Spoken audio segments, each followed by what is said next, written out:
Aí eu realmente ajoelhei e falei, Deus, me mostra o caminho, porque eu tô muito perdida. Eu falei, eu não sei pra onde eu tenho que ir. Não sei se eu tenho que tentar dar mais chance pro centro da minha mãe, se eu tenho que ir pra uma igreja evangélica. Eu falei, eu não sei pra onde que eu tenho que ir.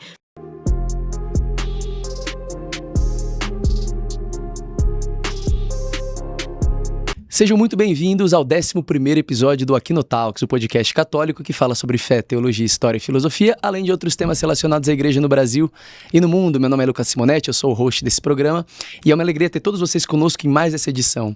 Hoje nós trouxemos aqui uma convidada super especial. Ela que é influenciadora, formada em administração de empresas pela Fundação Getúlio Vargas, usa suas redes sociais para falar sobre relacionamento, feminilidade no mundo atual e hoje vem contar um pouco sobre a sua história de conversão ao catolicismo. Seja muito bem-vinda. Ana Sofia Zanetti, é uma alegria ter você conosco em mais essa edição. Obrigada, Lucas. O prazer é todo meu. Uma honra estar aqui com você. Tô super animada aqui pro nosso papo. A honra é toda minha, Ana. E a Ana, eu acompanhei alguns conteúdos nela, né? Ela tem uma conversão razoavelmente recente, né, Ana? Sim, 2 anos. E uma história bem bonita. E aí, então, a gente decidiu trazer ela para contar um pouco sobre como que foi todo esse testemunho, né? Como foi toda essa jornada ao catolicismo. E eu acho que antes da gente começar propriamente falando ali sobre o seu testemunho, eu queria ouvir um pouco mais de como que foi, né? A sua infância, a sua criação, como que era o berço da Ana. Era um berço mais católico, mais evangélico? Enfim, conta um pouco para que a gente consiga te entender, Ana. Boa, vamos lá. Então, a minha infância foi um pouco diferente, assim. Acho que quando eu tinha uns 5 anos, uma professora da minha escola, professora de música, ligou para os meus pais e falou, olha, sua filha, ela tem uma capacidade vocal um pouco diferente das outras crianças. E fui uma criança que cantava ópera, assim, basicamente. E descobriram muito cedo que eu tinha essa capacidade vocal. Então, eu fui uma criança que trabalhava em musical, assim, eu tive uma carreira artística muito forte. A gente vai colocar uma música aqui pra você cantar. Pode deixar, posso dar uma palhinha mais pra frente. Tô meio enferrujada, mas dá pra fazer um falsete aí. E aí eu tive essa carreira bem artística, assim, só que o combinado com os meus pais era, você tem que ir bem na escola. Só que o bem na escola não era passar de ano, era ir muito bem na escola, porque a régua em casa era muito alta. O meu pai é neurocirurgião, Nossa. então ele não pode errar na profissão dele, e acho que ele também traduziu um pouco disso pros filhos. E tem um lado muito bom, né, que é o lado da excelência, assim, que a gente sempre buscou, mas era uma performance, tudo tinha que ter muita performance em casa, assim. E eu tenho um irmão também, 10 anos mais velho do que eu, e ele é um cara muito inteligente, assim, acho que ele realmente é um pouco superdotado mesmo, assim.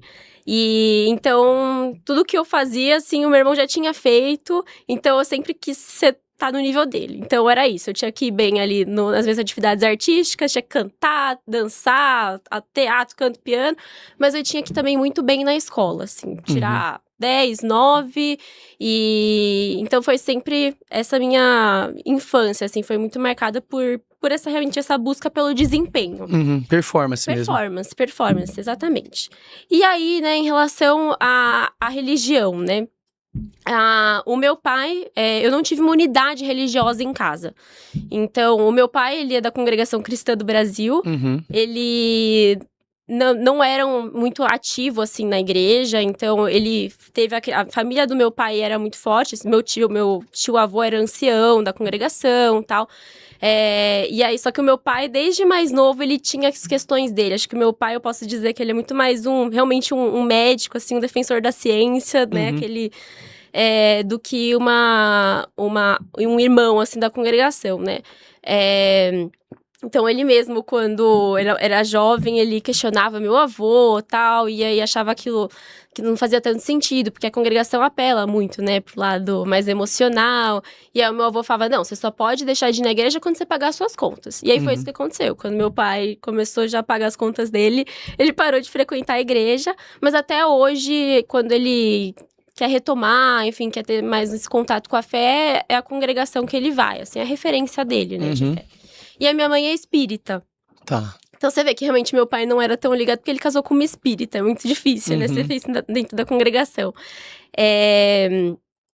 E a minha mãe, sim, ela já é mais estudiosa, assim, do espiritismo. A minha mãe tem família espírita, então acho que minha bisavó tinha centro espírita. Então, ela cresceu ali no espiritismo, apesar dela ter feito primeira comunhão, porque o outro lado da família era espanhol, super católico, assim.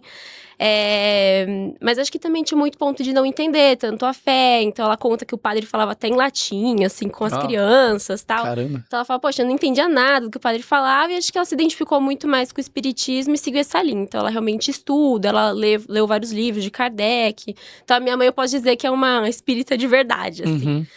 Então, na minha casa, eu tive muitos valores cristãos, né?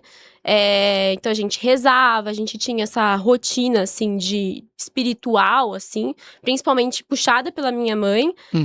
Mas não tinha essa unidade religiosa. Então, acho que era uma casa muito... é importante ter essa conexão com algo maior. Mas não tinha essa coisa de ir na missa, de ir no culto todo domingo, sabe? Sei. Então, eu lembro que eu tinha muito até essas discussões, assim, com os meus pais. Eu tinha essa curiosidade, eu questionava. E a minha mãe acabava respondendo mais, mas muitas vezes eu não concordava com aquilo. Ou chegava um ponto que ela não conseguia responder as minhas perguntas. E o meu pai acabava chegando assim, é tudo uma questão de fé. Então, eu não tinha essas respostas. E aí, como o foco na minha casa era muita performance, muito, poxa, você tem que ser bem-sucedida, você tem que chegar lá, assim. Eu pensava muito, poxa, hoje eu não tenho tempo pra isso, sabe? Eu não tenho tempo pra pensar na minha fé. Eu tenho que garantir minhas notas na escola, eu tenho que passar na faculdade. Depois, quem sabe no futuro, se eu conseguir, eu me aprofundo nisso, assim. Era um pouco esse raciocínio, assim. Então, era importante, era um pilar importante na minha casa, mas acho que o desempenho acabava sendo... A fé acabava ficando um pouco de lado, assim, não era o pilar central, sabe? Então, foi, acho que um pouco desse contexto ali dentro de casa. Entendi. Então, a partir disso, né, você contou bem aí como que foi a sua criação, etc. Mas como que foi, então, a sua guinada aí mais, de fato, para buscar a fé? Você passou ali o período de faculdade? Conta um pouco de como que foi tudo isso, né? Sim. Eu acho que eu sempre senti, acho que todo mundo, né? A gente sente um vazio, assim, que a gente não sabe o que é. E aí, a gente tá sempre procurando a próxima etapa ali pra preencher esse vazio. Então, acho que conforme você vai se desenvolvendo, é o próximo ano da escola, agora eu vou pro colégio, depois eu vou pra faculdade. Então, acho que você coloca muita expectativa no futuro, né? Aí sim que eu vou ficar feliz, porque eu vou estar estudando o que eu gosto, né? Aí sim eu vou estar feliz, porque eu vou estar trabalhando. Então, acho que eu sempre senti essa busca, assim. Só que eu acho que enquanto eu tava ali me formando, então, escola, depois faculdade, eu acho que isso já me alimentava de certa forma, porque eu tava construindo esse futuro que eu acreditava que era quando... Poxa, aí sim eu vou estar completa, sabe?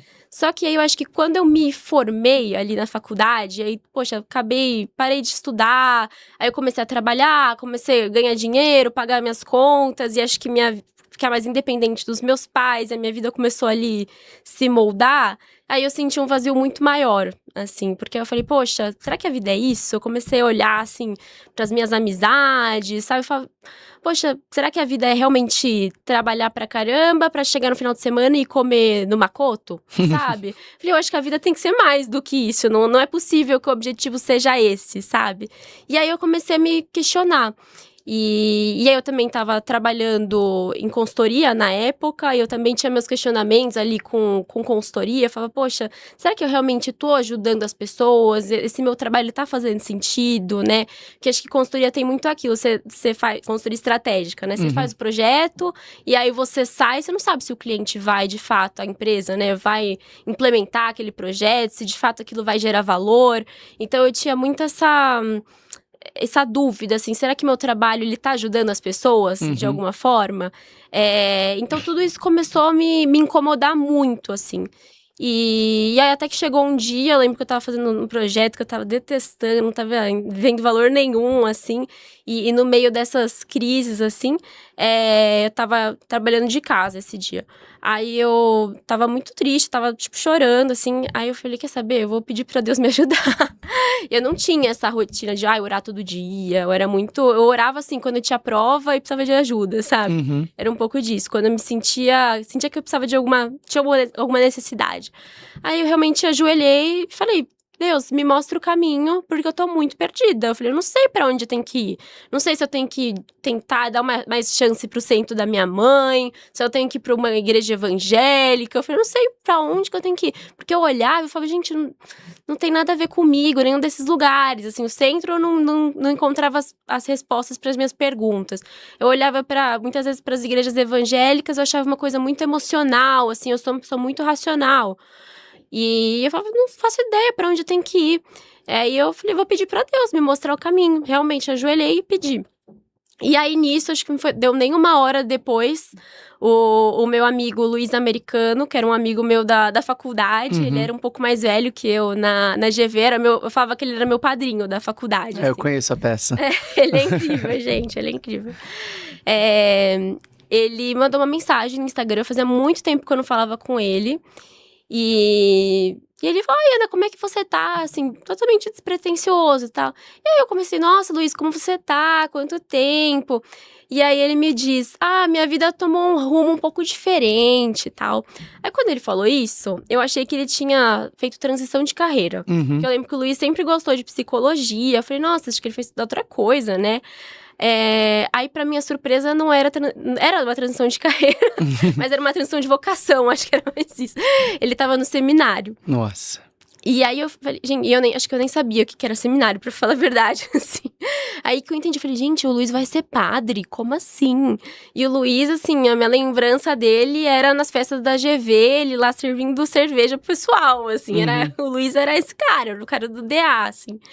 E eu fiquei super abismada e comecei a conversar com ele e tal.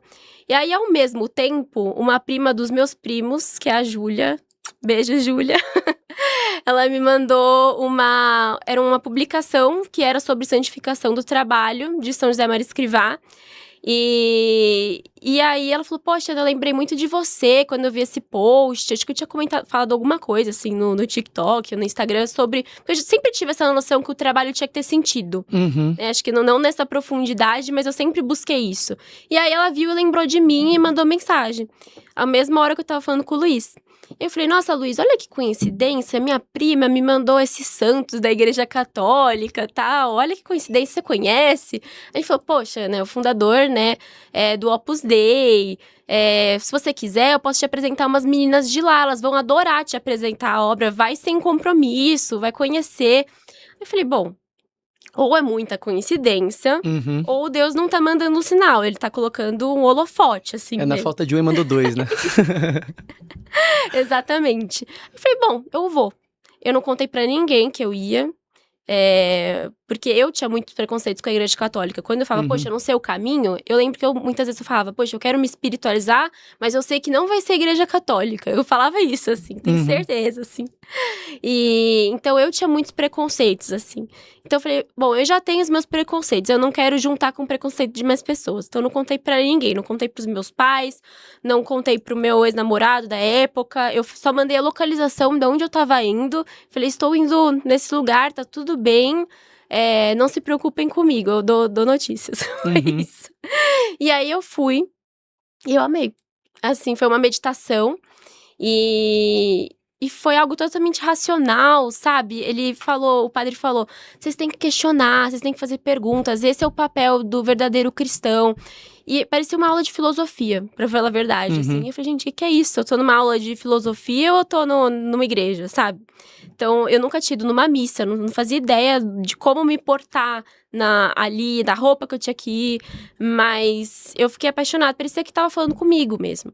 E aí, eu comecei a frequentar o centro ali, da obra. E eu comecei a fazer aula de doutrina. Então, mesmo eu fiquei um bom tempo fazendo aula de doutrina, tentando entender ali, e antes mesmo de ir numa missa. E era muito interessante, assim, eu tava até relembrando as minhas aulas de doutrina, as primeiras, assim, acho que a maior parte era muito eu questionando, nem foi, assim, uma catequese. Essa catequese eu fui fazer depois, assim, a formação certinha. Mas como eu tinha muitos preconceitos e muitas dúvidas, assim, acho que a maior parte do tempo era eu questionando e assim, e foi muito rápido, porque você vê que, na verdade, essas críticas eram muito rasas, sabe? Era porque você realmente não tem conhecimento, assim, por isso você pensa desse jeito. Então, e aí acho que foi isso. Aí depois, mas demorou um tempo, assim, acho que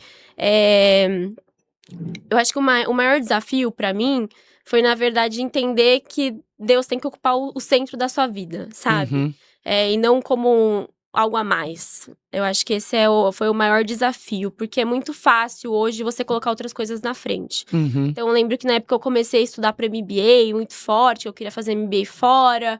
E aí, como eu sou uma pessoa muito voltada à performance, assim, aprendi isso. Foi muito fácil colocar isso na frente, deixar isso de lado. Então, minha conversão demorou um tempo por isso, assim. Porque eu fiquei, desses 2 anos que eu fiquei me convertendo, acho que eu fiquei quase... pelo menos um semestre ali, deixei um pouco de lado pra resolver a minha vida profissional, sabe? Sei. Só que aí chegou no ponto, falei, poxa, as coisas têm que andar juntas, sabe? E não, você não pode esperar, acho que isso, na verdade, te ajuda, na verdade, né? A vida espiritual te orienta, né? Ela tem que ser o centro ali de tudo. Exatamente.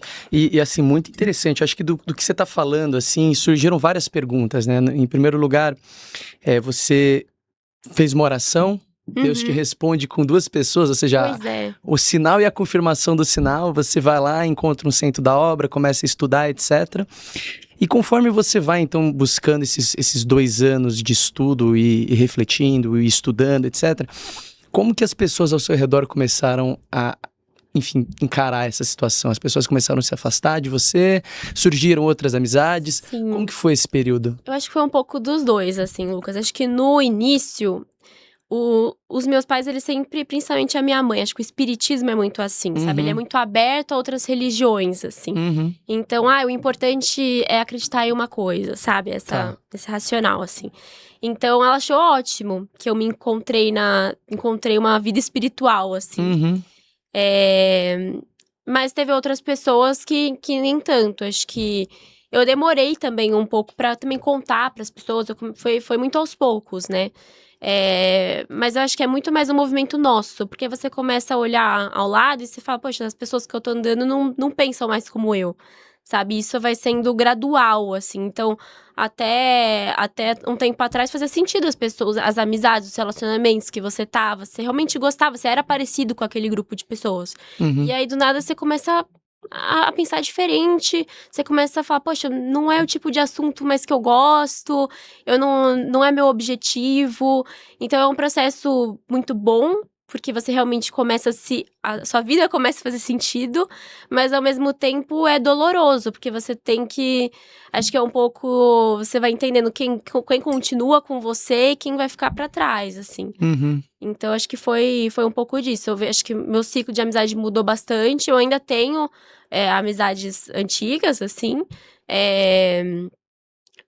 Porque eu acho que a gente tem que tomar muito cuidado pra também não se ver como superior, sabe? Exato. Eu acho que da mesma forma que o Luiz e a Júlia foram uma luz pra mim, eu também hoje eu sei que eu posso ser pra outras pessoas, sabe? Também não ficar aquele cara chato, ficar tentando catequizar todo mundo, sabe? E eu acho que a gente aprende muito no mundo, sabe? Acho que a obra traz muito disso, assim. Mas também saber seus limites, sabe? Até que ambiente tá tudo bem você ficar, até que tipo de assunto faz sentido você continuar. Então, acho que tem um pouco disso. E, obviamente, vão surgir outras amizades, outros relacionamentos. Acho que você ganha de um lado, perde de um lado, mas ganha de outro, sabe? Com certeza. E você tocou numa questão, acho que é muito interessante, que é a busca do sentido, né? Uhum. Tem esse psiquiatra, chama Viktor Frankl. Eu sempre cito ele porque esse livro é maravilhoso, é o Em Busca de Sentido, né? E ele era um psiquiatra que ele desenvolveu a logoterapia, ou seja, a terceira escola vianense de psicoterapia, né? E a experiência dele justamente se dá, e ele conta nesse livro, num campo de concentração. Uhum. E durante esse campo de concentração, ele fala que aquilo eventualmente que fazia com que as pessoas vivessem mais ou menos dependia do sentido do sofrimento que era atribuído, ou seja, por que eu tô aqui sofrendo, por que eu quero viver, entendeu?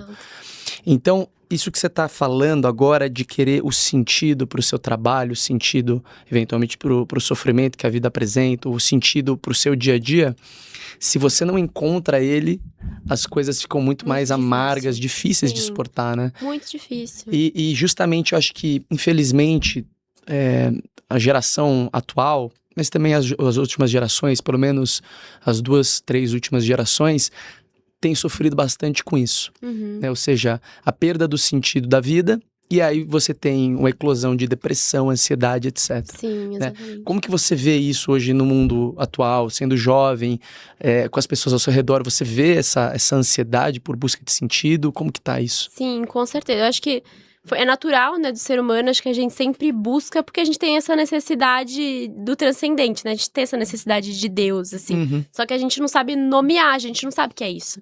Então a gente acaba buscando em outras coisas. Quando você não tem essa formação, você acaba buscando, poxa, em consumo. Acho que hoje as redes sociais pioram isso, que você abre o Instagram e você vê as pessoas vivendo vidas extraordinárias, indo pra lugares maravilhosos, corpos maravilhosos.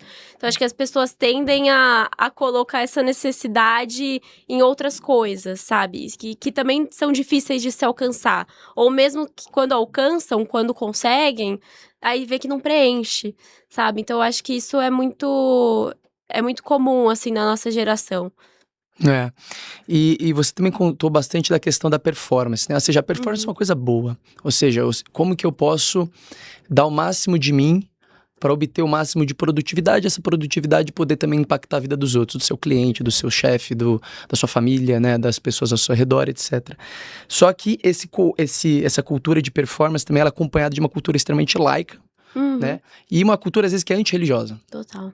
Então, como que você, que vive no meio corporativo, hoje lida com isso? Porque, de novo, é aquele negócio que você vai falar, você não vai estar no centro da obra todo dia. Exatamente. Você vai estar no meio do mundo. Exato. Como que você busca viver de fato, a busca dessa santificação pelo trabalho, etc., na cultura do trabalho, na cultura corporativa? Lucas, eu acho que depois da minha conversão, o que mais mudou nesse sentido, eu não deixei de procurar performance, de melhorar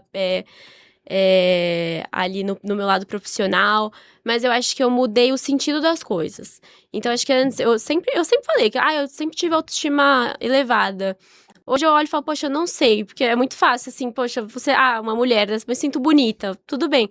Mas eu colocava muito do meu valor na minha performance. Então, poxa, se eu ia bem na faculdade, eu me sentia super bem comigo mesma. Se eu tava indo bem no trabalho, sendo bem avaliada, tava ótima também. Mas quando não era, eu já começava a questionar o meu próprio valor. E eu acho que a mudança ali na conversão foi entender que eu tenho valor independente dos meus resultados. E eu acho que isso é um passo muito importante. Porque aí você realmente vai buscar o melhor, você vai buscar realmente evoluir, entregar mais, mas você sabe que você tem valor independente disso. Então, independente do que eu escolho, se eu escolher ser dona de casa, ou cuidar da minha família, ou ser uma mulher que vai ali ascender, né, ao mundo corporativo, eu tenho valor porque eu sou filha de Deus. Deus me ama independente de qualquer coisa. Então, acho que isso é o que mais fez diferença. Então, acho que isso até te dá mais gás pra dar o seu melhor. E acho que teve outra coisa também, que foi o meu diretor espiritual, o Padre Maurício, que me falou. A gente busca muito, né, agradar as pessoas ali no nosso redor, né, no corpo, no todo lugar, mas tô falando, né, no lado profissional. Então, você quer agradar seu chefe, você quer fazer um bom trabalho, você quer ser vista como um bom profissional, uma boa profissional ali no meio. Mas ele falou, você tem que dar o seu melhor, e porque pra Deus isso é o suficiente. E no fim, você tem que agradar a Deus. O resto é consequência. Exatamente. É Deus que você tem que agradar, não é seu chefe.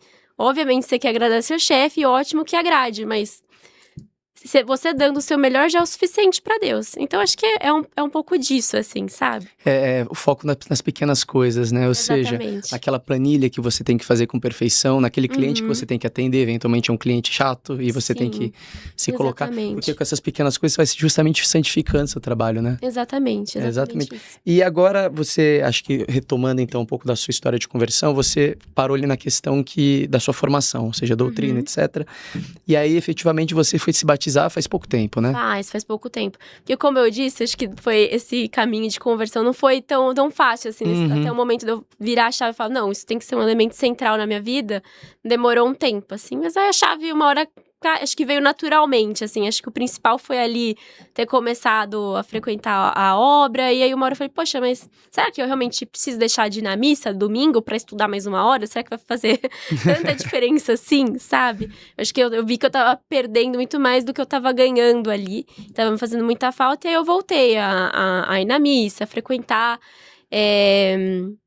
E aí eu descobri que ali na Nossa Senhora do Brasil tinha uma formação um pouco mais rápida. Como eu já tinha tido a maior parte das aulas de doutrina na obra, eu falei, bom, eu vou ali na Nossa Senhora do Brasil, que são 6 meses, e já faz um sacramento seguido do outro, e eu já tô certa disso. Tipo, já me converti, já me sentia assim, convertida, sabe? Só faltavam os sacramentos. E ali tinha um sistema bem legal, que era assim, todo dia tem catequese. Então, se você perde, você faz segunda-feira. Se você perde segunda-feira, você pode terça, você pode quarta, você pode quinta. Você tem o resto da semana pra ir de novo. Então, pra quem trabalha, eu trabalho em banco. Então, assim, tem dia que eu não sei a hora que eu vou sair. Então, era uma forma muito... eu não tinha como fugir, sabe? Porque, querendo ou não, na obra era uma amiga minha que dava aula. Então, assim, eu ficava, essa semana eu não consigo estar horário. Você pode quarta-feira, 4 horas da tarde? Não dava. Assim, eu chegava no banco e falava, tem que quarta-feira, 4 horas da tarde. Então, aí sim que eu consegui realmente fazer ali os sacramentos. Agora só falta o crisma. Olha só, que bênção, viu, Ana? E, enfim, você tá falando aí que trabalha em banco, né? Então, assim... É uma questão que é excelente, né? Bem bacana que você está indo para essa área, vamos dizer assim, buscando de fato a sua performance. Mas como conciliar, portanto, a vocação que você tem hoje, vocação matrimônio, você diria? Diria que sim. Então, às vezes as meninas têm um pouco dessa dificuldade, né? Como que eu vou conciliar minha carreira corporativa com, eventualmente, ser mãe, casar, ter filhos, etc. Como que você pensa em fazer isso? Eu sei que não chegou ainda, né? Mas eu até acho que isso, Lucas, foi algo que... eu comecei a pensar um tempo atrás, assim, porque como antes, né, eu sempre tive essa criação e tal, eu achava que eu ia ser a mulher da carreira, assim, eu falava, eu não quero casar, eu não quero ter filho, eu quero, no máximo eu vou conhecer alguém, eu vou juntar os trapos ali, e eu me imaginava sendo, assim, diretora do banco e tal. Então, eu tinha era o meu principal objetivo de vida, assim. Hoje, eu não diria que deixou de ser, mas acho que quando eu percebi, eu falei, acho que não sei se é necessário. Eu quero ter filho, eu quero casar. Então, hoje isso é algo importante pra mim. E eu olho, realmente, é um mundo um pouco cruel pra mães, assim. E às vezes eu já vi, assim, pessoas que eu trabalhei até pedindo um pouco de desculpa. Desculpa, gente, eu preciso buscar meu filho na escola. Eu fico, poxa... Eu não devia estar pedindo desculpa, sabe? Então, não é um mundo... Não é fácil de conciliar, mas eu vejo que é possível, assim. Eu acho que depende muito ali das pessoas com quem você trabalha, da área que você tá. E eu acho que até de você, assim, sabe? Porque, por exemplo, acho que hoje em dia mesmo se eu estivesse na área que ela tava na época que eu ouvi isso, eu não pediria desculpa. Entendeu? Então, acho que é muito também como você se coloca, sabe? E os limites que você também coloca ali ali nos seus relacionamentos no trabalho.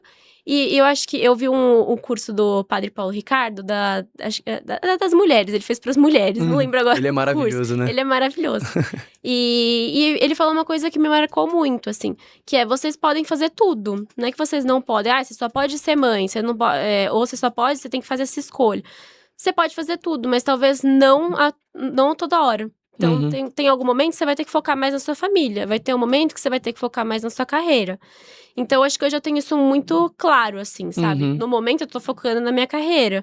Mas a partir do momento que eu tiver minha família, talvez alguns, principalmente ali a primeira infância, eu sei o quanto que é importante, eu tenha que, não necessariamente parar de trabalhar, mas não ter uma performance tão boa quanto eu tenho hoje, sabe? Porque acho que é isso, são prioridades. São prioridades. Eu acho que é isso. E eu acho que você teve vamos dizer assim, uma virada de chave, ainda bem que foi bem cedo, né? Você tá com quantos anos hoje?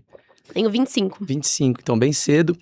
E eu acho que bom desse tipo de papo, porque eventualmente tem alguém de 15 anos assistindo a gente, 16 anos, e aí a pessoa fala assim, pô, eu também quero ser mãe, eu também quero ter alguns filhos, ter vários filhos, se Deus quiser, quero também ter uma carreira.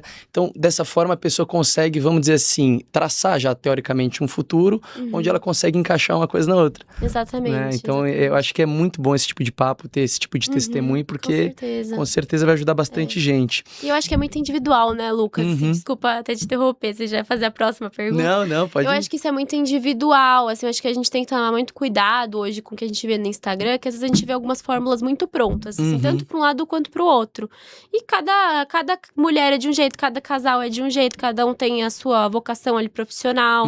Então, eu acho que não tem certo e errado nesse sentido, sabe? Eu acho que, obviamente, o certo é você dar atenção pros seus filhos, é sua obrigação, assim. Mas eu acho que existem, talvez, diferentes formas de fazer isso, assim. Não, com certeza, com certeza. Cada um vai ter, vamos dizer assim, a sua circunstância, né? Exato, sua trajetória. Então, tem até uma definição que eu achei bem interessante, que eles falam, né? O que é vocação?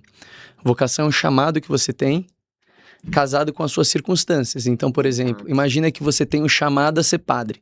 Só que você mora na Coreia do Norte. Lá é proibido ser católico. Portanto, você não tem a vocação para ser padre, porque a sua circunstância não permite. Lá não tem seminário, por exemplo.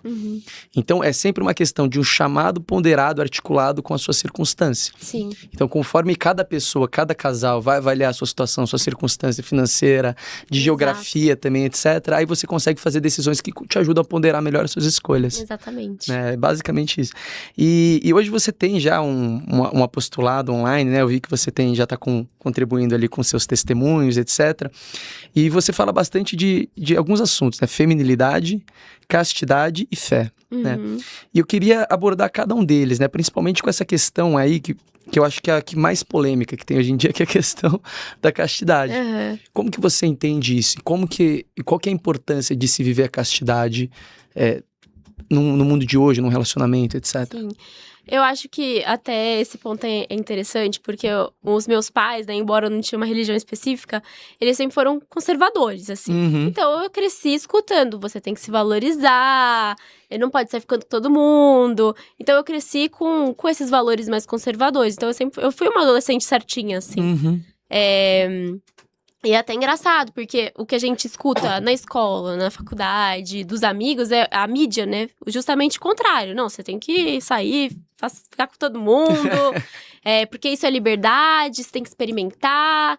Só que eu acho que a gente tem que tomar muito cuidado, porque o conservadorismo ali sem um porquê vira moralismo. Exatamente. E meus pais foram maravilhosos, eles me deram uma educação que eu considero muito boa, mas muitas vezes eu sinto que faltou o porquê. Pode ter sido que na época eu era muito nova e eu não entendia, mas eu sinto que eu não entendi o porquê das coisas. Então tá bom, tenho que me valorizar, mas por que eu tenho que me valorizar? Então, era muito fácil, assim, falar, poxa, mas minhas amigas todas saem pra uma festa e ficam com todo mundo, será que elas não estão certas? A escola me fala que é saudável isso, que é saudável ter relações sexuais assim, com todo mundo, é só usar camisinha, a escola ensina a colocar camisinha, assim. E aí, você começa a questionar, assim, será que, na verdade, eu não tive... Eu questionava, será que eu tive uma educação muito castradora? Porque aí, quando eu desrespeitava qualquer coisa ali que os meus pais falavam, eu me sentia mal depois. Só que aí eu pensava, poxa, acho que talvez eu preciso me desconstruir mais, né? Não é porque, talvez essa regra que eu não entendi o porquê, talvez ela tenha um porquê, sabe? Eu acho que o catolicismo me trouxe muito isso, principalmente essa questão da castidade. Eu entendi, poxa, o que meus pais falavam tinha um porquê. Sabe? Tinha um motivo ali por trás. Então, eu até brinco, assim, eu acho que minha vida teria sido mais fácil se eu tivesse me convertido antes. Se eu tivesse uma criação católica ali, uma formação boa, né, católica, que também tem isso, né? Porque eu ia saber o porquê das coisas. E eu acho que na castidade entra muito isso. Acho que eu entendi muito o porquê disso. E aí, na minha cabeça fez sentido. Eu falei, poxa, então é por isso que quando eu desrespeito isso, eu não me sinto bem depois, sabe? Então, acho que hoje eu vejo como uma forma de amor mesmo, assim. Amor a você, amor ao seu futuro marido. É um respeito, é o respeito que minha mãe fala, você tem que se respeitar. Mas realmente é um respeito ao seu corpo, assim. O seu corpo é um presente que Deus te deu, assim. Então, poxa, você vai deixar qualquer pessoa entrar na sua casa? Eu não deixo, assim, mas... Então, acho que o corpo mais ainda, assim, é o seu bem mais precioso, sabe? Então, acho que hoje é assim que eu vejo. Você sabe que, conforme você foi falando, né, da sua criação, etc., eu fui pensando aqui que é uma verdade, né?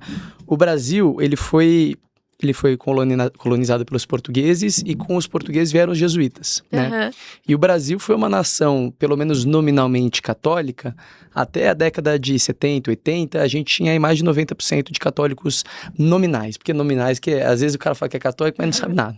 Sim. Né?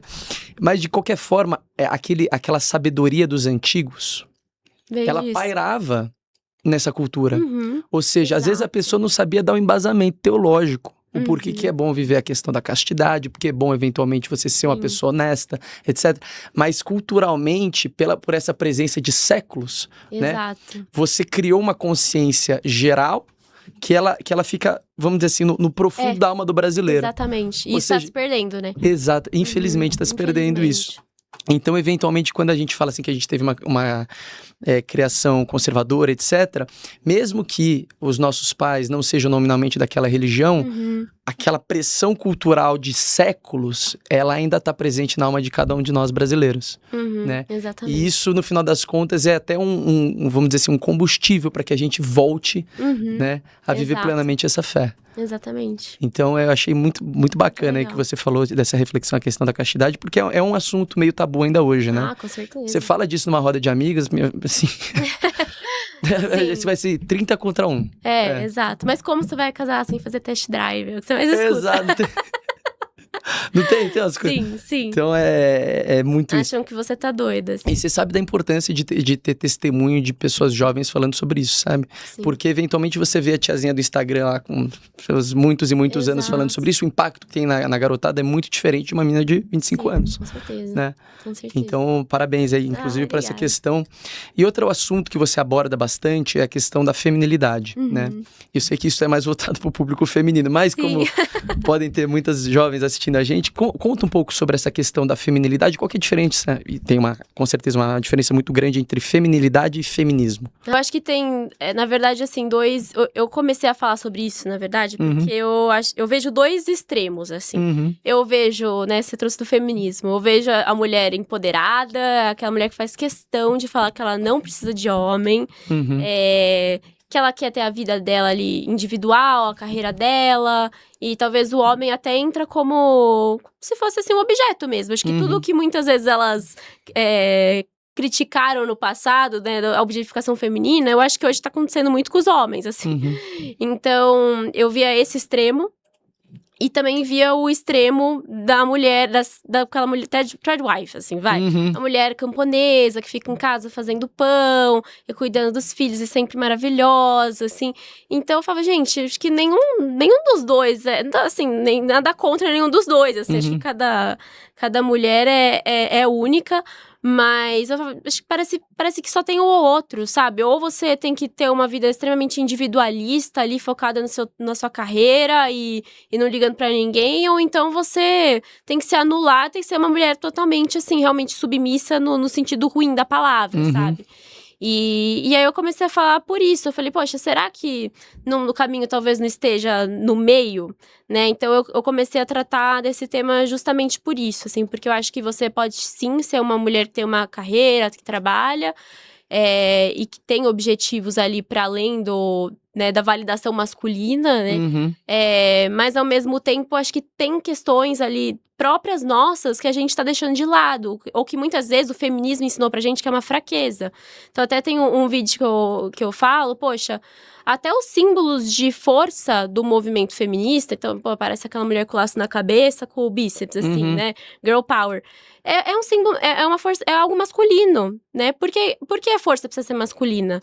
Né? Por que não existe por que a gente não criou a nossa forma de ser forte? A gente roubou símbolos masculinos de força. Então a gente tentou, eu sinto que muitas vezes a gente tentou ocupar um lugar que não foi feito para nós, que não é nosso.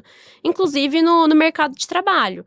Eu acho que as coisas hoje estão mudando, mas se você for avaliar friamente as características que são ali valorizadas, quando vão olhar ali se você atinge, na hora de avaliar seu bônus e sua performance, são características tipicamente masculinas. A agressividade, objetividade. Tem mulheres que são? Tem, mas é muito mais comum nos homens. O que eu vejo de mim, eu sempre tentei me adaptar muito àquele ambiente. E eu acho que hoje eu consegui, assim, acho que eu vou bem no meu trabalho, mas eu percebo que existe um esforço muito grande, que talvez para um homem seja mais natural. Então é aí que eu percebo, poxa, a gente ocupou um espaço que não era nosso. E pode vir a ser, acho que as coisas podem mudar e deveriam mudar. Mas ainda acho que tem um caminho grande, assim, eu discordo do feminismo quando ele fala que nós somos iguais e a gente tem que ocupar esse espaço. Eu falo, não, a gente é diferente e talvez a gente tenha que pensar numa maneira das nossas características propriamente femininas serem valorizadas, sabe? Então a gente ocupa lugares, nós dois podemos trabalhar no mesmo lugar, mas talvez fazendo funções diferentes, assim, a gente se complementa, a gente não faz a mesma coisa, sabe? Então acho que hoje eu vejo muito assim.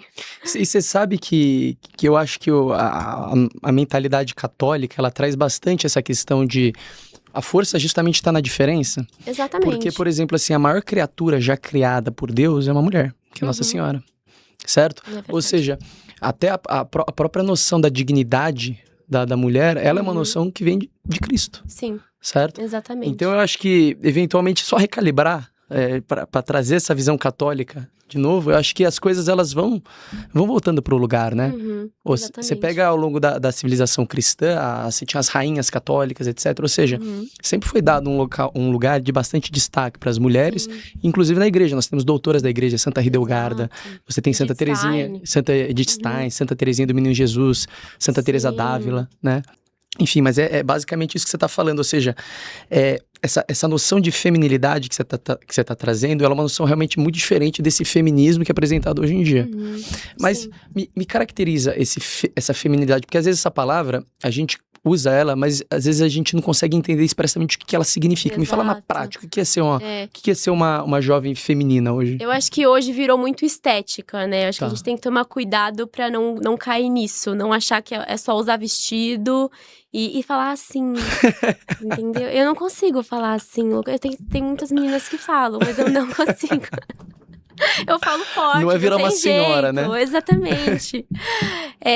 Eu acho que uma mulher feminina, de verdade, é uma mulher que se preocupa com os outros, sabe? É uma mulher que muda o ambiente à volta dela, sabe? É uma mulher que, poxa, eu tô aqui com você, eu tô percebendo que talvez você não esteja bem hoje, sabe?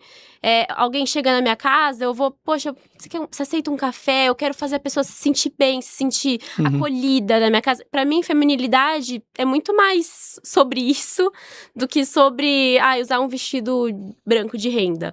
Sabe? Eu acho que é muito mais uma questão comportamental, assim. É uma questão de acolher, de... realmente, é um pouco uma maternidade, né? Se você for pensar, né? Porque eu acho que a mãe tem muito esse olhar. Ela olha pro filho, ela sabe o que o filho tá pensando, sabe? Ela sabe, poxa, ele não tá bem hoje. E eu acho que a mulher, no geral, se ela tiver ali no polo, né, feminino, assim, entrando nessa linguagem, eu acho que ela consegue ver essas nuances no mundo que o homem não consegue. O homem é muito mais ali objetivo e trator, né? Eu acho que a mulher, ela consegue ver as entrelinhas, ver os detalhes, sabe, das coisas. E pra mim, acho que feminilidade é isso, na verdade. Você quer ver uma característica feminina que eu simplesmente não consigo, vamos dizer assim, assimilar na minha vida prática também, que eu sou homem, etc. Mas minha esposa, né? Minha esposa, ela consegue fazer 5 coisas ao mesmo tempo. Sim. Se eu tô fazendo uma coisa, eu tô fazendo uma coisa. Eu não consigo, é simplesmente impossível fazer 5 coisas ao mesmo tempo. É isso mesmo. Ou seja, nessa diferença que existe entre homem e mulher, que você tem justamente a força. Sim, né? Exatamente. E essa visão que você trouxe realmente é bem impactante nesse sentido. Agora, falando um pouco, Ana, sobre formação, né? Enfim, você passou agora pelo ciclo de catequese, você fez aula de doutrina, etc. Quais são os próximos passos? O que você está buscando de curso? Né? Eu sempre faço essa pergunta no final, né? Mas de livro, de professores, sua rotina de estudo, como que você está construindo isso agora que você, de fato, já é parte da Igreja Católica? Então, além da catequese, né, eu entrei no Em Busca da Verdade, né, no semestre do ano passado, já entrei. Conta um pouco sobre Em Busca, que eu sou fã. Poxa, foi muito legal, assim, Lucas. Eu entrei eu fiquei muito apaixonada mesmo pela ideia, porque o objetivo é realmente você tornar ali a nossa elite econômica e financeira em elite intelectual, né? Então, e retomar esses valores, assim, que estão perdidos, assim. E o Guilherme Freire tem muita ideia de levar isso ali para as empresas, porque também é um lugar que ele consegue ali multiplicar, né, esse conhecimento. Então, se o líder é um grande exemplo, né, da empresa. Então, poxa, se ele segue, a chance de quem tá embaixo seguir é muito maior, né? Então, eu fui muito por essa ideia, eu achei muito, muito interessante. E aí, assim que funciona. Você tem toda uma formação e aí tem um jantar junto com as aulas. Então, é muito bacana porque, além da aula, depois você conversa ali, né, com as pessoas que estão. Então, são pessoas parecidas com você, que pensam parecido. Pra mim, acho que o ponto mais legal é porque eu era praticamente a mais nova ali, né, da turma. É um público um pouco mais velho. E aí, eu conheci mulheres mais velhas, assim, mulheres, assim, 36 anos, 10 anos mais velhas que eu.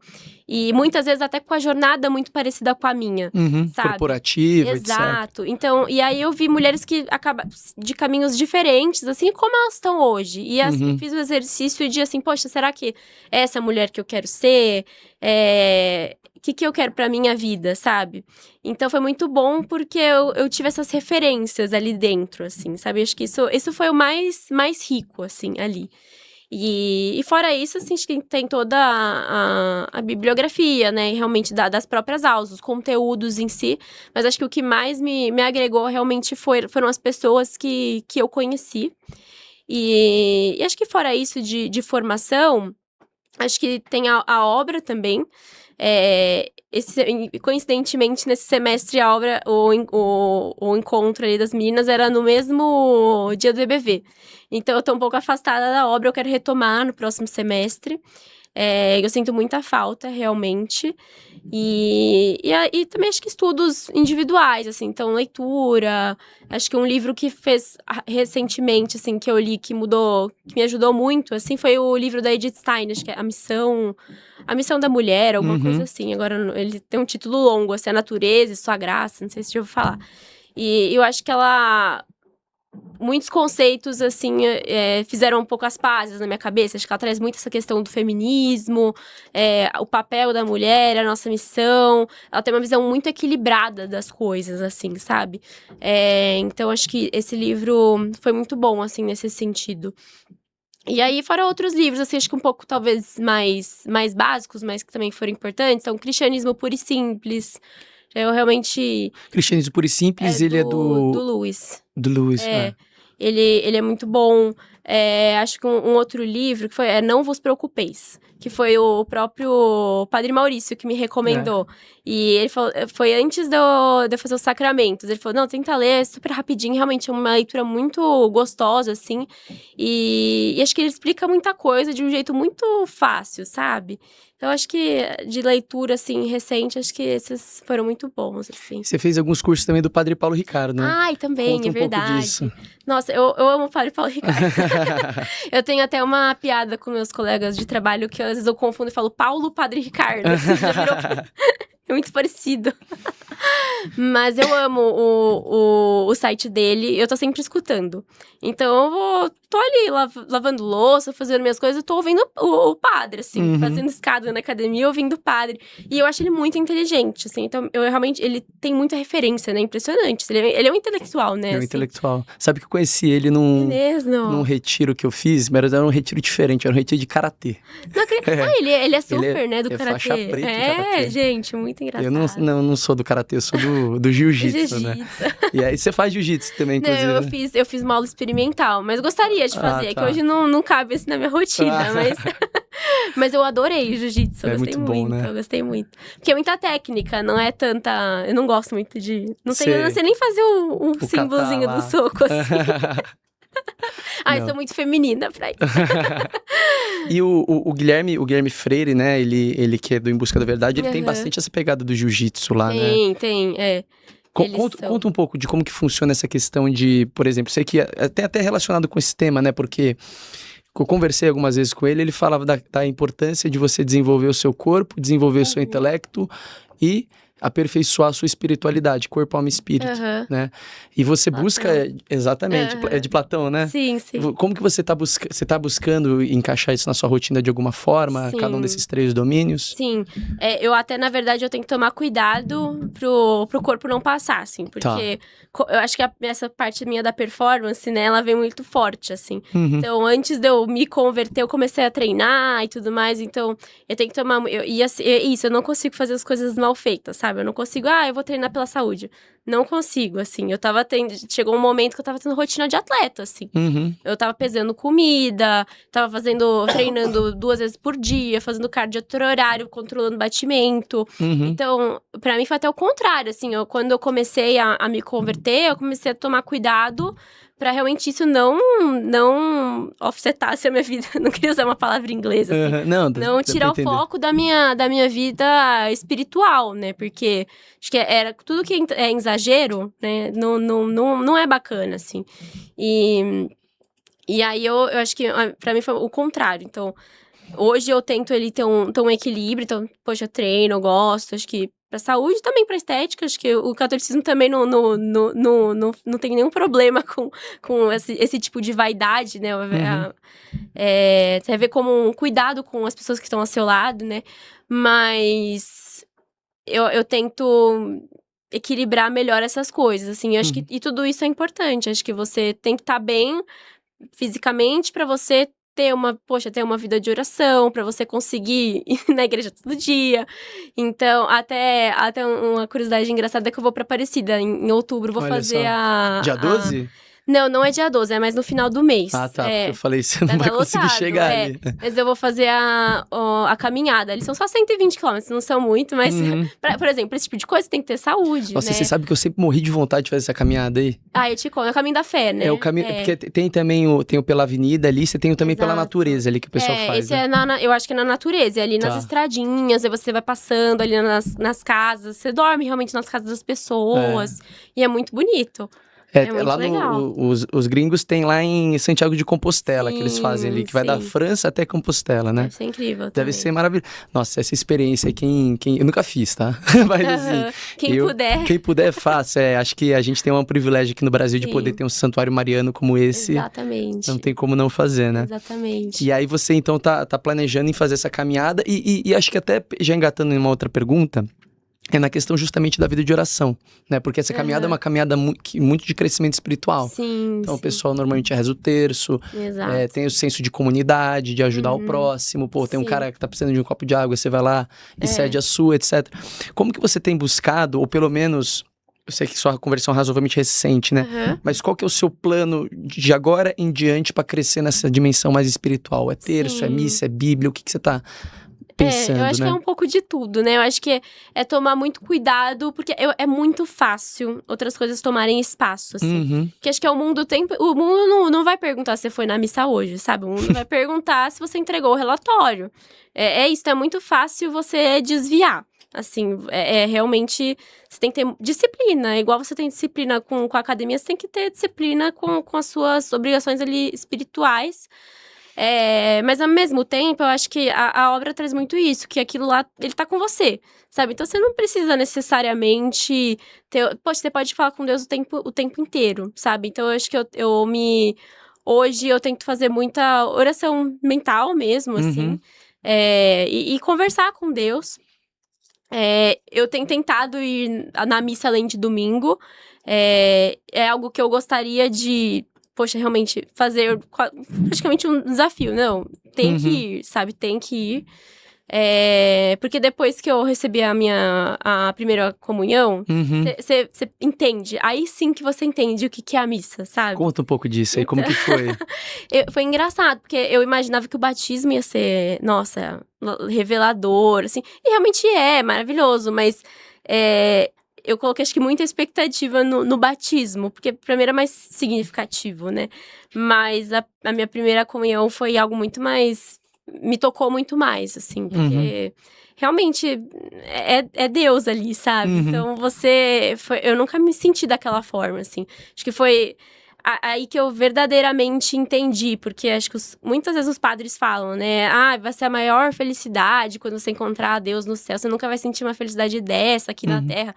Só que a nossa visão de felicidade é muito limitada, né? Aqui a gente, imagina as coisas que a gente pode conquistar, as pessoas que a gente ama. Aí você fala, nossa, como é que vai ser mais feliz do que o amor, do que estar com a minha família, né?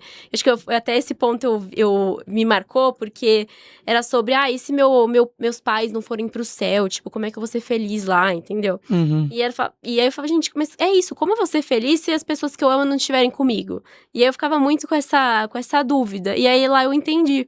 Porque você não pensa em mais nada, assim, tipo, é algo tão...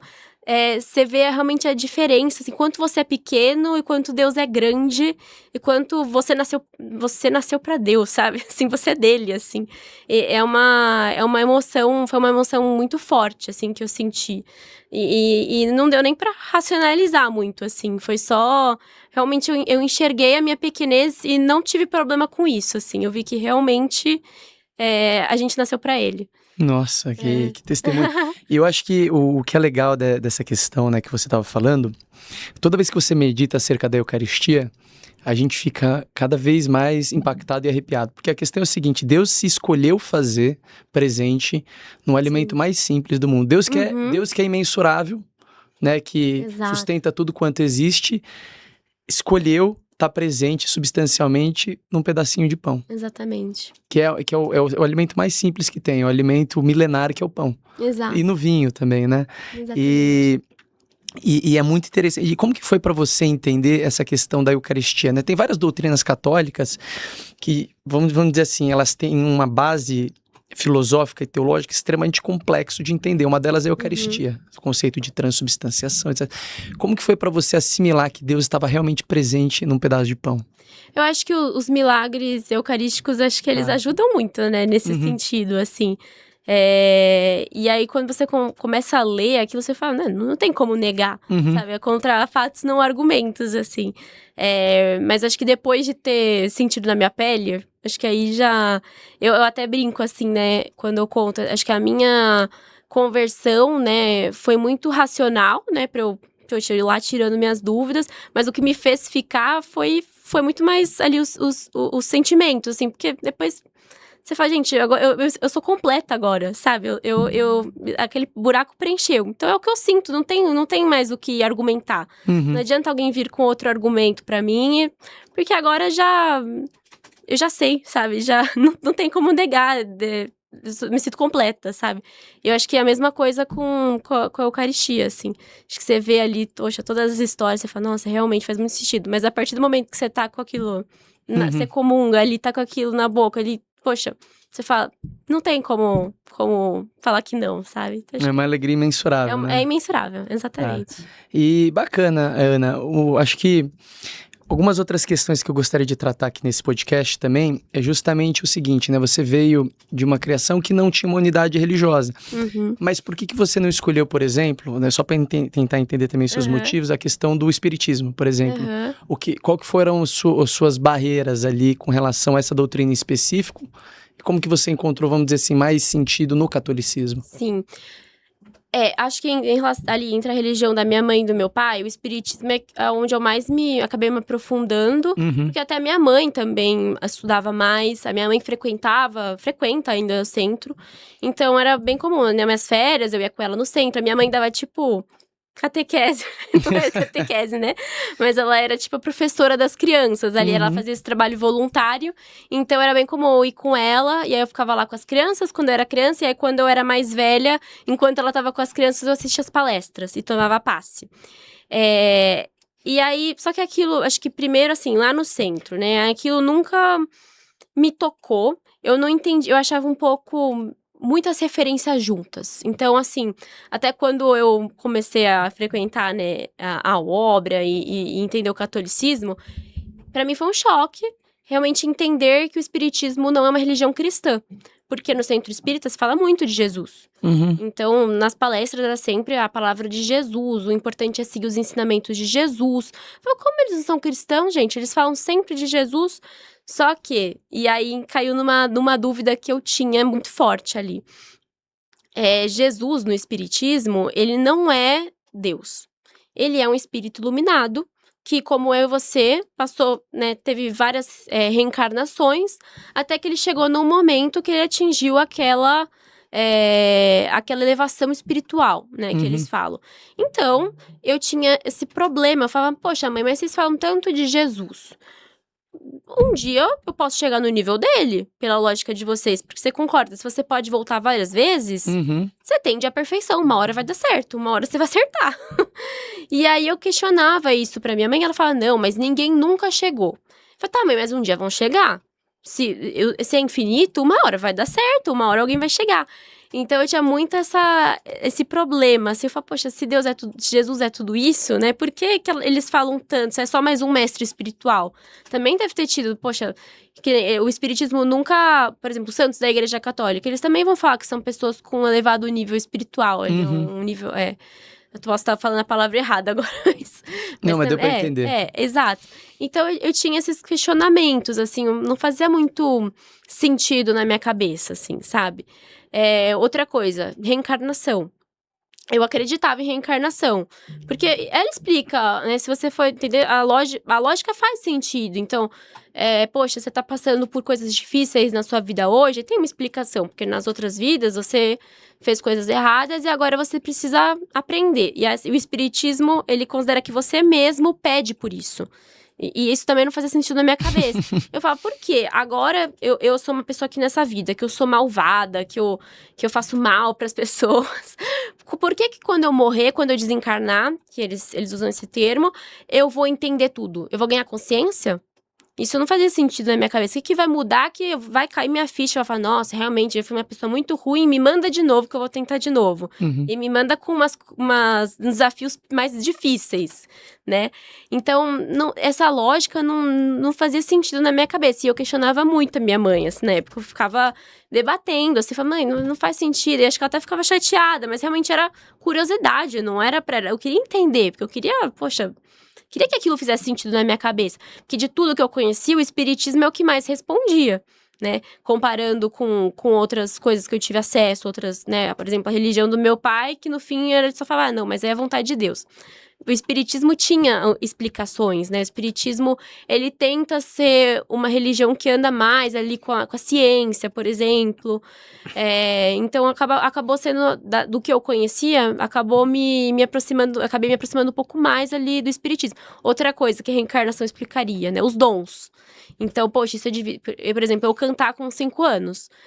Coisas de vidas passadas. Você não cantou aqui ainda, viu? A gente vai ter que colocar uma música. Tá bom, eu dou uma palhinha, A garganta não tá boa, mas a gente dá pra dar.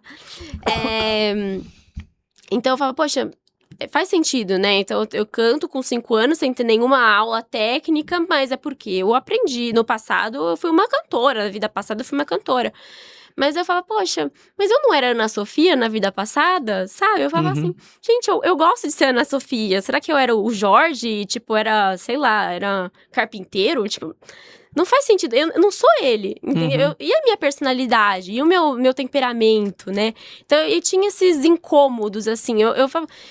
E aí eu até falava, será que é egoísmo? Assim, eu me sinto muito única, né? E aí eu não quero pensar que eu fui outra pessoa em outro momento, muito diferente. Mas me incomodava, isso não fechava, assim, na minha cabeça ao mesmo tempo, sabe? Então, era um pouco mixed feelings ali no espiritismo, Entendi. Assim. E sabe que, assim, eu vou falar isso aqui, pessoal, mas com todo respeito a quem é espírita, né? Não, só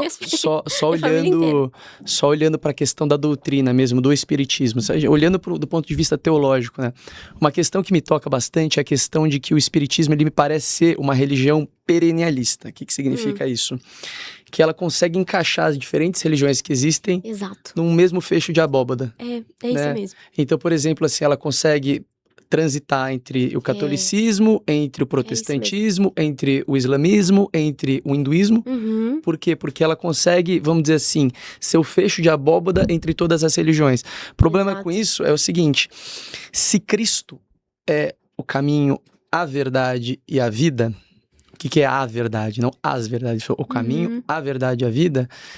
A partir do momento que você identifica que ele não é filho de Deus no sentido, porque quem é filho de ser humano é o quê? Humano. Filho de peixe, peixinho é. Exatamente. Filho de Deus é Deus, tem natureza divina. Se você entende que Jesus Cristo, portanto, não é filho de Deus, quer dizer que ele também não é a verdade, quer dizer que ele mentiu. Exato. Então é uma contradição, vamos dizer assim, na pessoa de Cristo. Sim. Se Cristo não é Deus, Entendeu? Aí acabou o cristianismo mesmo. E aí a validade do ensinamento dele não faz muito sentido. Sim, sim. Entendeu? Então, essa é uma contradição, vamos dizer assim, em termos que, pra mim, pega muito na questão do espiritismo. Ela consegue conciliar as várias religiões, só que trazendo uma noção de Cristo que eu acho que não é aquilo que... É muito humana, né? que É muito humana. é- Colocar a gente no mesmo lugar de Cristo, assim, essa é a minha Exato. impressão. Porque aí minha mãe falaria, mas nós também somos filhos de Deus. Uhum. E somos, mas ele é o verdadeiro filho. Somos filhos de Deus por adoção. Exato. Jesus é filho de Deus por geração. Exatamente. Gerado, não criado. Exatamente, Né? aí que tá a diferença. E eu acho que assim, o espiritismo, e é exatamente isso que você falou. Eles mesmos, eles são muito... Eu não sei se isso tá errado teoricamente, mas assim, eu vejo que o nominalismo e o espiritismo andam muito juntos. Nossa, mas assim, com certeza. Porque é exatamente esse racional. Todas as religiões, no fim, estão certas. Uhum. Só que, poxa, eu falo, mãe, mas se você acredita em reencarnação, o catolicismo não tá certo pra você. Exato. E eu lembro que eu tinha esses questionamentos. E eu falo, poxa, mas não dá pra conciliar as coisas. São ideias muito diferentes, sabe? Então, eu acho que o espiritismo, ele tem muito essa coisa de todos estão certos, o importante é você crer em alguma coisa. Quanto é que se você vai em um centro espírita, vai ter católico, vai ter gente de todas as religiões, assim. Uhum. E as pessoas geralmente vão pro centro espírita quando estão passando por alguma dificuldade. Então, perde um parente. Às vezes, no catolicismo não tem a resposta. Porque a gente reconhece que a gente é limitado e tem coisa que a gente não vai conseguir explicar. Que só Deus vai saber o porquê aquela cruz, né, foi entregue pra gente. Você fala do problema do mal, do sofrimento, né? Exato. Tá. E no espiritismo aquilo é justificado de alguma forma, sabe? Então, poxa, o parente faleceu, é pra minha evolução espiritual. Ou eu consigo falar com ele. Esse acho que é o mais complicado. Eu consigo falar com ele. Tem trabalhos ali dos médiums que se comunicam ali, se comunicar com as pessoas que faleceram. Tem um trabalho que chamava, acho que Enxugando Lágrimas, no centro da minha mãe, que era isso. Você ia lá pedir uma carta da pessoa que você amava que morreu. Nossa. Então, para uma pessoa que não tem ali uma base forte, né, no cristianismo, no catolicismo, é um discurso um pouco sedutor, assim, porque você fala, poxa, meu avô que acabou de morrer, eu tô morrendo de saudade dele, quero falar com ele, Uhum. né? Então, acho que atrai muitas pessoas ali que não entendem exatamente o que é o catolicismo. E aí que eu acho que também é importante do nosso lado, a gente formar as pessoas. Porque Sim. senão é muito fácil perder. Sabe, é muito fácil a pessoa acabar indo para outro caminho, porque ela realmente não entendeu ali a base da doutrina, sabe? Então, acho que a culpa não é necessariamente das outras religiões também. Acho que a gente tem a nossa parcela ali de A gente tem que... responsabilidade, né? Na catequese e tudo mais. A catequese no Brasil tá precisando melhorar muito, né? Sim. E justamente o que você estava trazendo agora, a questão do... Existe um termo em teologia que chama problema do mal. Né, que inclusive Santo Tomás de Aquino trabalhou muito em cima disso, ou seja, a existência do mal moral, que é o mal moral das pessoas que são más ao nosso redor, e o mal físico, é desastre natural, é doença, etc. A gente tem uma resposta, só que a resposta ela não é muito apelativa no sentido emocional. Uhum. Qual que é a resposta? Tudo só faz sentido em vista da eternidade. Porque, por exemplo, assim, se você sofre nessa vida e o seu sofrimento nessa vida ele acaba nessa vida mesmo, ou seja, não existe uma eternidade, portanto não existe sentido no sofrimento. Uhum. Portanto, a gente está num estado de desespero completo. Exato. Agora, tendo em vista a eternidade, ou seja, a partir do momento que você sofre nessa vida, você morre e você vai para a eternidade ser feliz com Deus no céu, existe uma correção na injustiça que aconteceu com você nessa vida. Exato. Só que essa correção ela é dada só no domínio da eternidade, certo? Então, pra pessoa que tá aqui na Terra, às vezes é meio desesperador. Fala, pô, mas quer dizer que é só depois que eu morrer que eu vou ter... E às vezes, algumas outras religiões falam assim, não, eu consigo corrigir agora. Vem aqui e a gente vai fazer um telefonema interestelar. E agora a gente vai falar no Zap aqui com a pessoa que morreu. Então, é mais apelativo no sentido de que a pessoa que eventualmente está num luto ali, ela tem muito mais, vamos dizer assim, vontade de ir por uma questão assim, e às vezes acaba ficando, etc. De novo, não tô falando que a pessoa é ruim, tô falando que é uma abordagem que não é uma abordagem católica, não é uma abordagem bíblica que a gente tem. E outra segunda questão que você levantou da reencarnação. A carta aos Hebreus, acho que ela é bem clara, né? Ou seja, é dada ao homem que morrer somente uma vez e logo depois vem o juízo. Tá expresso isso. Ou seja, morrer só uma vez já elimina a questão da reencarnação. Você percebe que, então, eu acho que na fala que você trouxe, eu achei bem interessante isso, porque se você plenamente seguir os escritos de São Paulo, os escritos dos apóstolos, evangelhos, etc., é meio inconsistente com a visão espírita. Sim. Né? Não, totalmente. E... É isso. Eu até acho que é um pouco perigoso isso, assim, no espiritismo. Você pensar que você pode voltar quantas vezes você quiser. Porque pensa, tudo bem, eu posso... Se não der certo dessa vez, eu venho na próxima e resolvo, sabe? Eu sei que a minha mãe falaria, mas não é assim. A gente tem que aproveitar... É uma oportunidade que Deus está nos dando de mais uma chance. Realmente. Mas você concorda que você, com a cabeça de, poxa, é só essa? É muito mais... Você realmente vai querer ter uma vida mais santa? É muito mais fácil ali de entender. É essa oportunidade que eu tenho que dar o meu melhor agora, sabe? E eu acho que acaba caindo, assim, o que eu vejo, né, também, o que eu vi ali. O que é pecado? Eles não têm esse conceito de pecado que a gente tem. Realmente é muito mais difícil você ser um bom católico, muito difícil, do que ser um bom espírita. Porque o que eu até, às vezes, eu falo, mãe, tô indo confessar com o padre. Aí minha mãe brinca comigo, você deve ter muito pecado mesmo. E tenho mesmo. Só que é isso. Pros espíritas, acho que o pecado é, matar alguém, coisas realmente que são pecado grave, assim. Acho que até alguns pecados graves não seriam tão pecado grave pro espírita, sabe? Então é muito mais tranquilo, assim, você não precisa se esforçar tanto. E eu acho que é até mais arriscado. Eu, por exemplo, pensando ali na minha vida antes, né, da conversão. Se eu ficasse no espiritismo, era muito mais arriscado eu me afastar. Porque, poxa, se eu precisasse ali focar no trabalho e esquecer da minha vida espiritual, não ia ser um problema pro espiritismo, sabe? Então, ele é também acaba sendo um pouco mais materialista, assim, nesse sentido, sabe? E eu acho que também se confunde muito a evolução espiritual com a evolução intelectual e profissional. Porque eu lembro que eu falava, poxa, mãe, mas se o importante é a gente evoluir espiritualmente, acho que eu não deveria estar me matando de trabalhar, me matando de estudar, que nem eu tô fazendo. Acho que eu deveria tá indo pro centro, sei lá, tá num retiro, fazendo... Não, mas isso que você tá fazendo, você tá evoluindo. Realmente, acho que intelectualmente eu tava evoluindo, mas moralmente, espiritualmente, eu não tava evoluindo, sabe? Então, acho que os conceitos se misturam um pouco, assim. E eu acho que o espiritismo acaba sendo uma religião que apoia muito bem a ideologia moderna. Sabe? Você tem seu livre-arbítrio, você pode fazer o que você quiser, a sua consciência que vai te julgar, não é Deus que vai te julgar, que quando chegar lá você vai ver. Eu não sinto que é uma religião que se posiciona das coisas. Então, eu acho que, pra mim, nesse sentido, eu tinha meus problemas ali com o espiritismo, e no catolicismo fez muito mais sentido ali na minha cabeça, foi muito mais coerente. Entendi. Realmente são duas religiões completamente distintas, né? No Brasil a gente consegue misturar tudo. Mas em sua essência são duas religiões completamente diferentes. E na questão, acho que essa tem um pouco mais de embate na questão dos evangélicos. Como que você lidou com as doutrinas católicas, tendo eventualmente também uma base mais evangélica, no sentido, como que você lidou com as imagens? Como que você lidou com os santos?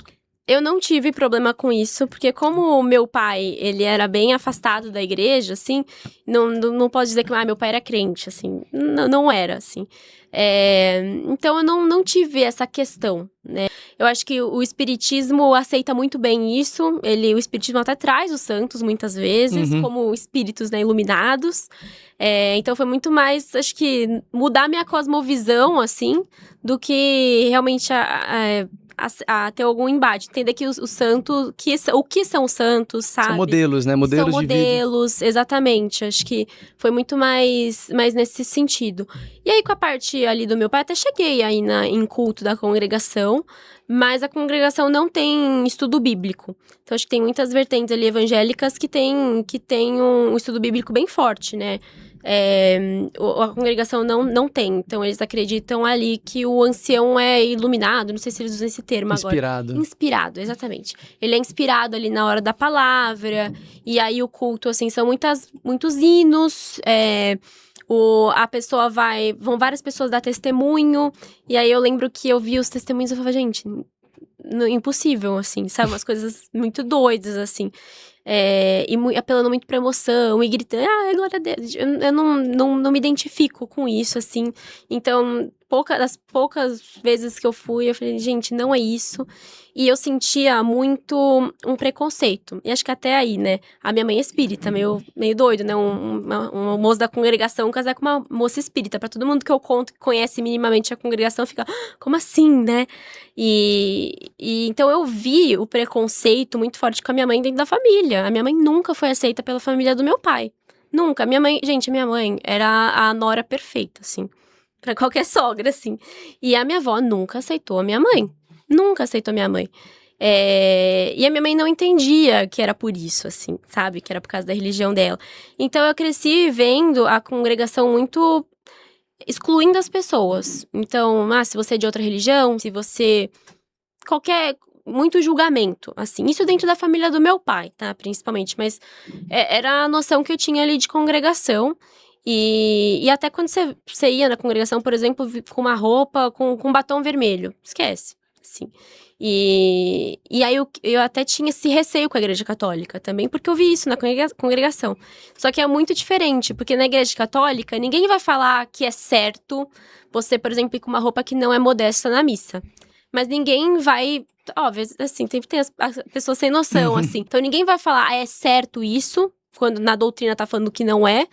Mas eu acho que é um amor pela pessoa, assim. É um ódio ao pecado e um amor ao pecador. E na igreja evangélica do meu pai, eu não via isso. Eu acho que existe um julgamento muito grande ali. A pessoa era o pecado, sabe? E não é isso que deveria ser. Então, eu acho que aí eu já nunca cheguei a frequentar por isso. Porque eu vi na minha casa. Eu vi na casa da minha avó isso acontecendo com a minha mãe, sabe? Então, eu nem dei muita chance, assim como eu dei pro espiritismo, assim, de me aprofundar ali na congregação, sabe? Entendi. E sobre a sua formação no sentido de quando você estava na escola, etc., é aí que todo mundo começa a ganhar os preconceitos da igreja, né? As aulas de história, etc. Vocês dão escola teoricamente católica ou não? Ela não era teórica. As donas eram bem católicas, mas não era católica, a escola, sabe? Não, porque hoje a escola católica é um termo que não sei se existe. Deve até ter, tá? Mas são raríssimas. Tá nascendo muito agora, né? Eu acho que agora tá tendo renascimento, né? Então, acho que muitos empresários. Então, em busca da verdade, eu acho que também... Ontem até eles comentaram, assim, que tem muitos alunos do Em Busca que estão abrindo escolas católicas em vários lugares do Brasil, assim. Então, acho que as escolas católicas novas, elas já estão nascendo para serem verdadeiramente católicas, assim. Mas eu até acho engraçado. Tava tendo outro dia conversando com meu namorado sobre isso. E a gente tava falando, poxa, né, mas... será que também dá pra você, né, isolar seu filho? Porque às vezes eu sinto que, né, nos discursos, né, de muitas dessas pessoas é criar um mundo paralelo. Só que quando essa pessoa for pra faculdade, até que ponto, sabe? E aí é quando a pessoa vai conhecer o mundo. Então eu até, né, trocando agora com você, eu tenho essa dúvida. Até que ponto a gente consegue realmente... isolar ali, criar um mundo perfeito, ou não deveria o filho realmente estudar numa escola comum, uma escola ali secular, mas você dá essa base em casa, pra criança desde cedo também aprender, ou será que a partir de algum momento que ela já estiver mais amadurecida, que aí sim ela tá mais forte pra ir pro mundo, sabe? Eu tenho essas questões, assim, eu não tenho isso respondido, assim, na minha cabeça. Não, eu acho que como você estava falando, né? Não dá para isolar uma criança do mundo. Então a pessoa vai ter acesso, eventualmente, a celular, a rede social, a faculdade, a televisão, a pressão cultural, outdoor, etc., a festa. Então, assim, você não vai conseguir isolar o seu filho, e se você conseguir, vai ser até tenridade, até, né, os 14, 15 anos, depois vai ser mais dificuldade. Então, a minha interpretação até o momento, sou pai já, mas minha filha tem 2 meses só. Tá fácil, por enquanto. Por enquanto ela não tive nenhum assunto teológico com ela, né? Mas assim, eu acho que justamente você buscar dar uma formação em casa e é a providência de Deus, entendeu? Existe de fato um livre-arbítrio. Se teu filho quiser se afundar, você não tem o que fazer, meu filho. Você vai ter que dar o melhor possível, a melhor formação, colocar em ambientes que eventualmente, se você tiver a possibilidade, são bons, né?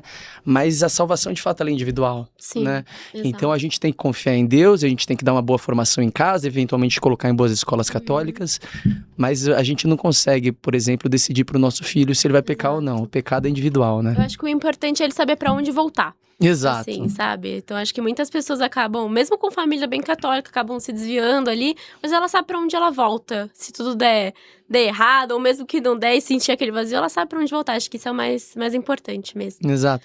E você, né, assim, já se encaminhando agora para as últimas perguntas, como que você fez para vencer esse preconceito da igreja? Porque você teve nas suas aulas de história, com certeza, você já com ouviu certeza, barbaridades, sim. coisas que eu estudei depois nos documentos primários, que a gente vê que não tinha nada a ver do que me apresentaram. Exato.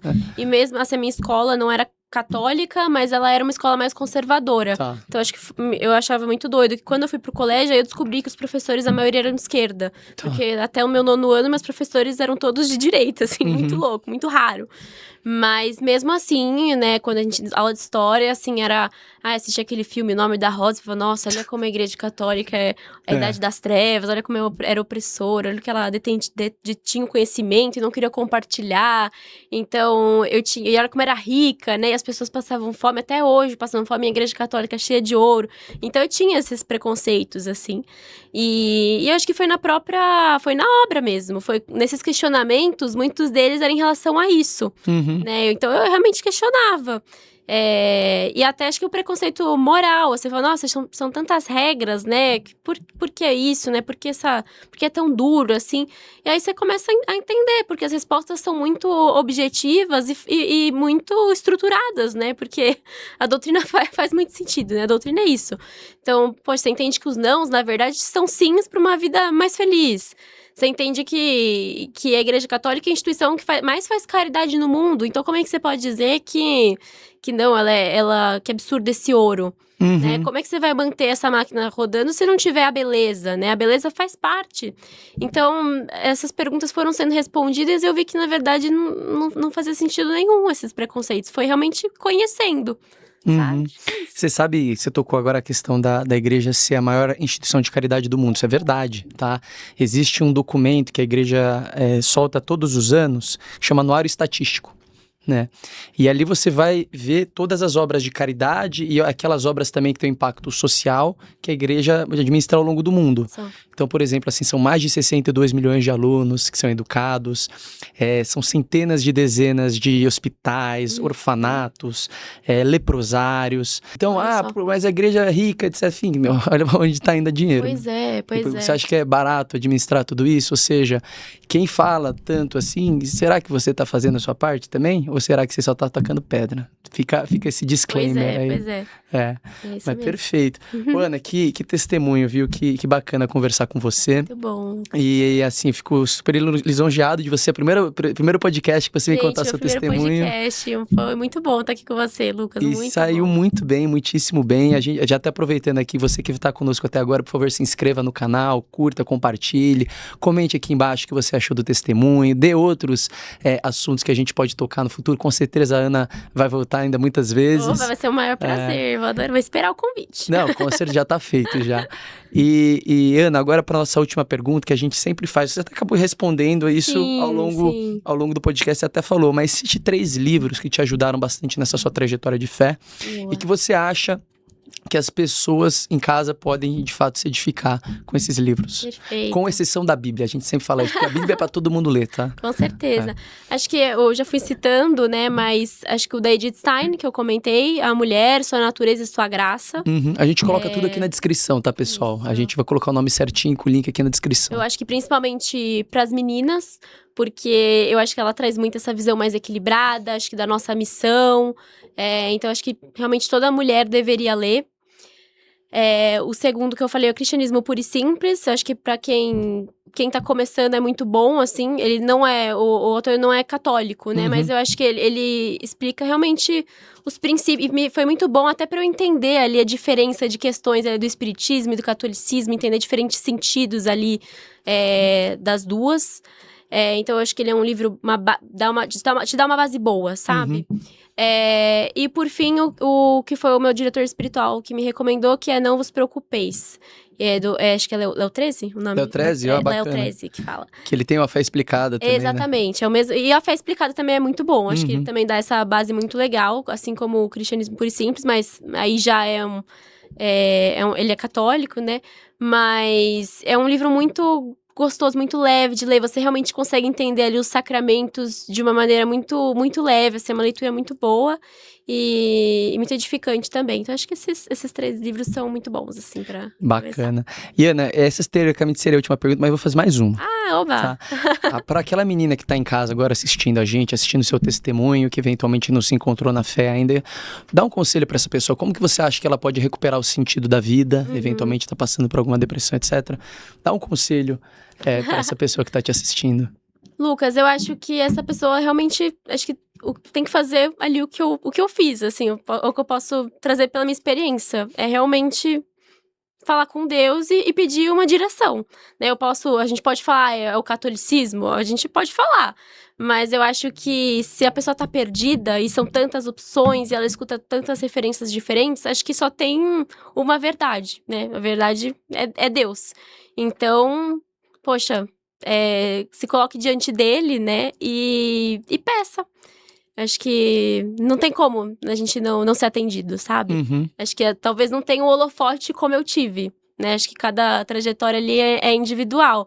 Mas Deus sempre fala com a gente, de alguma maneira. Então, acho que esse é meu conselho. Amém. Não, excelente conselho. Então, pessoal, é isso. Por favor, se inscreva no canal, deixem joinha, comentários, etc. E a gente se vê na próxima edição do Aquinotalks. Um abraço, fiquem com Deus.